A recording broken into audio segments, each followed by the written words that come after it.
Hello everyone, আমি আবারও চলে এসেছি তোমাদের সকলের অন্তরা। তো আজকেরও ঠিক সেমই ভিডিও। আজ বৃহস্পতিবারে প্রত্যেক বৃহস্পতিবার করে আমি আমার লক্ষ্মী মার কাপড় চোপড় পাল্টে দিই আর নতুন করে তাকে সাজিয়ে তুলি। তো চলো আমি আজ কী করে আমার লক্ষ্মী মাকে সাজিয়ে তুলেছি সেটা তোমাদের সঙ্গে শেয়ার করি। এই দেখো, এটা আমার লক্ষ্মী মা, কত সুন্দর লাগছে। এই কাপড়টা কিন্তু নিজের হাতে আমি বানিয়েছি মাকে পরানোর জন্য।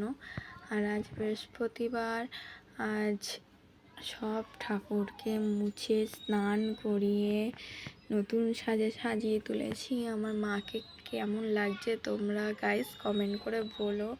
আর এইদিকে এই যে আমার দুই মহাদেবকেও আবার নতুন করে সাজিয়েছি, জানিও কেমন হয়েছে। তো আজ এই পর্যন্তই। তোমরা সবাই ভালো থেকো আর সুস্থ থেকো।